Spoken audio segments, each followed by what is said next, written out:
Part 9 of Beyond Good and Evil, titled What is Noble, begins with section 257, discussing the Pathos of Distance. Nietzsche notes that every enhancement of the type man has always been the work of an aristocratic, dominating society.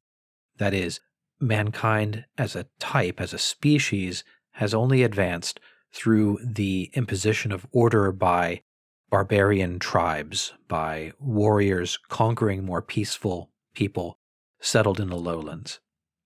The deeper meaning of this fact for Nietzsche is that the exterior pathos of distance present in the political and social order of a conquering race of people is necessary for the interior pathos of distance, for the psychological deepening and spiritual advance of the human being. Man only learns to overcome himself in such a social order. He makes the further historical claim that higher civilizations have always emerged from this type of conquest by fiercer, less civilized, less tamed peoples. The noble caste, he says, has always at first been the barbarian or warrior caste. That is because members of this group are more human, more natural, and as a result, more fully beastly. Section 258 contrasts corrupt with healthy aristocracies. Not all corruptions are alike, Nietzsche says. A healthy aristocracy, unlike the French aristocracy prior to the Revolution, does not experience itself as a function or an ornament of anything else. Rather, a healthy aristocracy sees itself as the meaning and justification of its entire social order. And this means accepting the fact that lower orders in the society must live their lower, more wretched lives precisely in order to enable the greatness and the glory of the superior class. Every healthy aristocratic class, Nietzsche says, is possessed of a fundamental faith that society does not exist for the sake of society itself, but for the sake of this superior class. The justification of the whole is its highest members.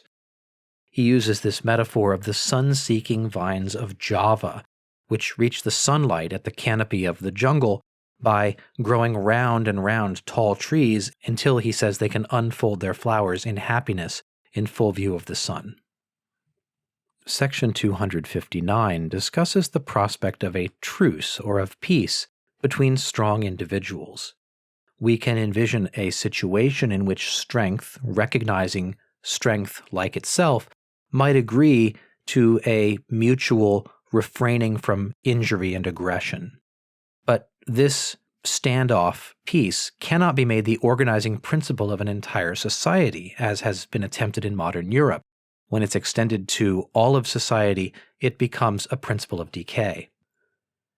In this section, Nietzsche gives us a very powerful quote defining the will to power. He says, "Life is essentially appropriation, injury, and overpowering of what is alien and weaker."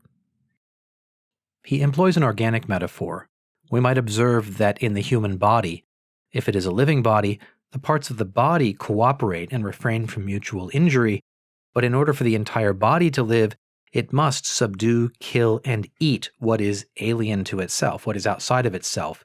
It must, Nietzsche says, become an incarnate will to power if it is to live. Modern Europeans resist this truth most of all, Nietzsche says, the truth that exploitation is not a corruption or a degradation of life, it is life itself. Life is will to power.